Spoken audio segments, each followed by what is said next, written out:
Well, hello, Lupus Warriors. Good evening, and welcome to another video brought to you by the Loris Lupus channel.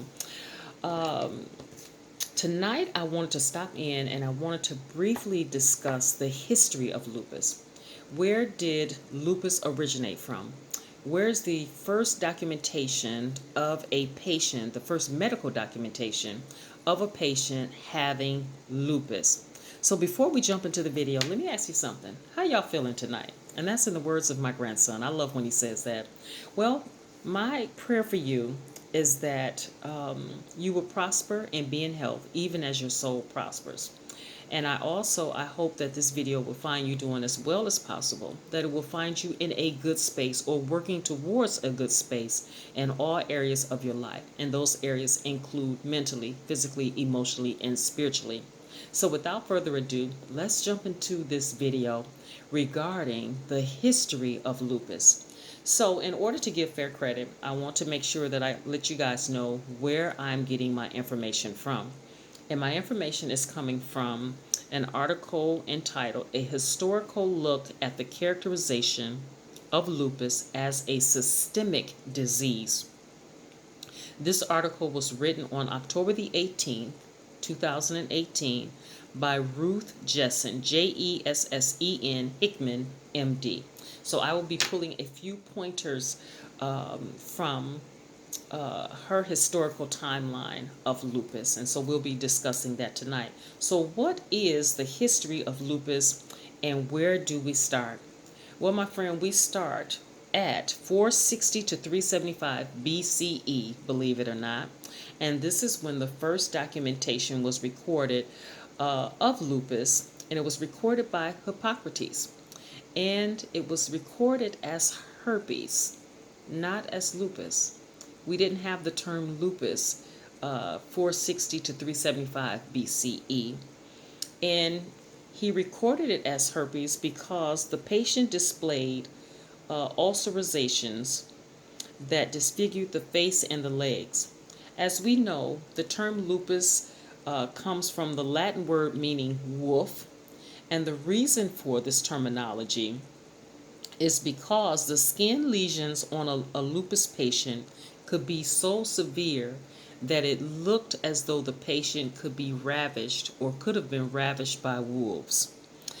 Our next stop, we journey to 1846, between 1846 and 1851, and that is when a dermatologist discovered the butterfly rash, the malar rash, which is the telltale sign of a person that could have lupus. One of the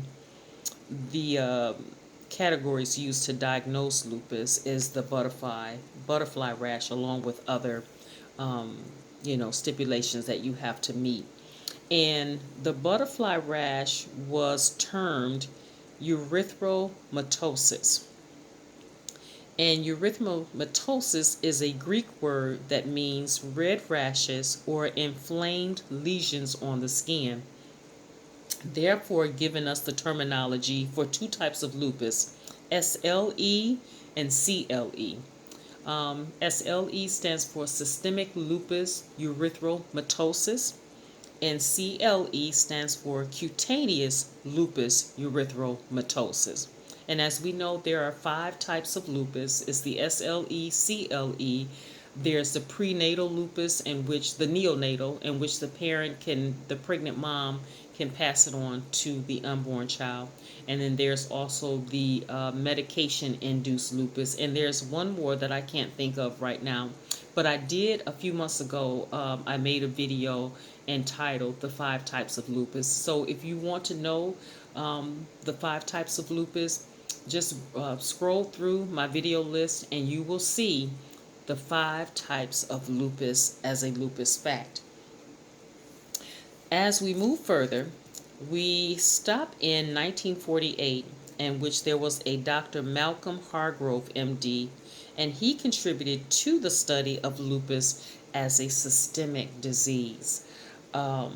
We move a little further and we encounter a Daniel Kastner, Kastner, and he contributed to the study of the different gene mutations of lupus. We make our final stop, my friends, in 1872.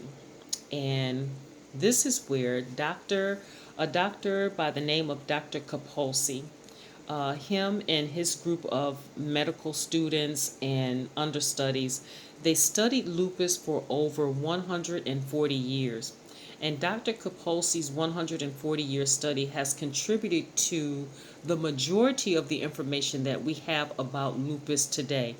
We built our understanding of lupus, and we've expanded more from the foundation that he gave us regarding lupus. Dr. Capulsi's work is so important because he discovered that lupus not only impacted the skin and caused skin lesions, but lupus also impacted other organs and systems of the body. He discovered that lupus could also involve arthritis, pleurisy, and that lupus could affect the central nervous system. One of the other important aspects or building blocks of Dr. Capulsi's work, his 140-year study, allowed us to split autoimmune diseases into different classifications and categories, because at one time, get this, lupus was placed in the same category of other autoimmune system diseases or other ulcerative skin diseases such as leprosy, tuberculosis, syphilis, and skin cancer. So Dr. Capulsi's study allowed us to pull lupus out, to keep it under the umbrella of autoimmune system diseases, but to pull it out from leprosy, tuberculosis, syphilis, and skin cancer and give it its own category. And so, we're still studying and understanding this mysterious disease called lupus, and we probably have a ways to go before we totally conquer and know all that we can know about this disease called lupus. Because as we know, it's the disease with 1,000 faces. It has so many different symptoms and everything, but it all falls up under the umbrella of autoimmune system diseases. And so we're still building on the work that all of these doctors have contributed, and it has allowed us to discover, new ways of treatments, new medications. We're working towards earlier diagnosis. And so in the future, there will be more medical facts and medical history contributed by other doctors as well regarding lupus, because we're still learning. And not only are we going to have contributions from doctors, but we will have contributions from lupus patients as well. We will have contributions from you and I, because we're sharing the information. There are research studies out there that lupus patients participate in. We have communities where we share symptoms and things that, that we're experiencing and going through that at one point may not have been thought of as a lupus flare, but is now considered a lupus flare. So it's very important that we have channels like this. It's very important that we not only celebrate lupus awareness once a year, but we keep the momentum going of lupus awareness every day of the year, every month of the year, until we can get a complete understanding, but with hopes of one day completely eradicating lupus. There are more and more patients now that are stating that they're experiencing remission. Remission is, an absence of lupus flares and symptoms for at least 3 years. And there are some patients that are saying, hey, I've been totally healed from lupus, and this is the way that I did it. So we are understanding a whole lot about how lupus impacts different people in different ways. We're understanding more about the mildness, in some cases of lupus, the moderate cases of lupus, and the severe cases of lupus. And we've come a mighty long way, because, years ago, a diagnosis of lupus, a patient was not expected to survive past 5 years of a lupus diagnosis. So right now in 2022, we've come a mighty long way.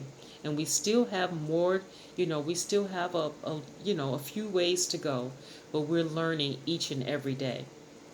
So, that's why it's so important that, we have channels like this that spread the information, that spread awareness. If you are new, if you stop by and you discovered this video today, I invite you to subscribe to the channel.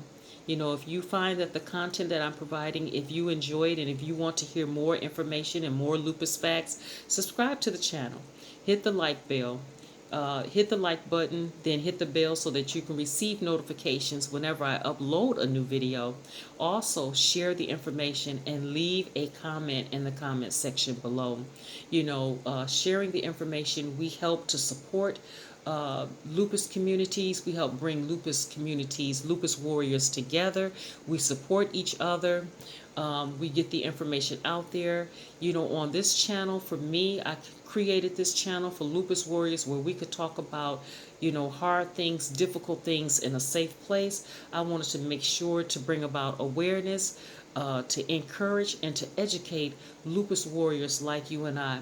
And so if you are a returning subscriber, thank you so much. I appreciate you. I love you. Thank you for supporting the channel. Thank you for commenting. Thank you for sharing the information. Without you guys, I wouldn't be able to do what I'm doing. And I know that the work that I'm doing, that it's making an impact for the lupus community.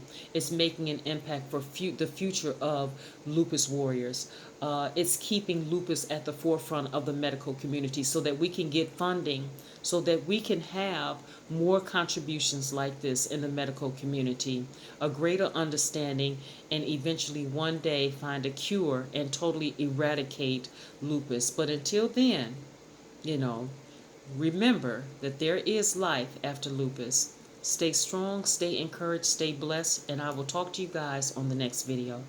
Bye for now, my friends.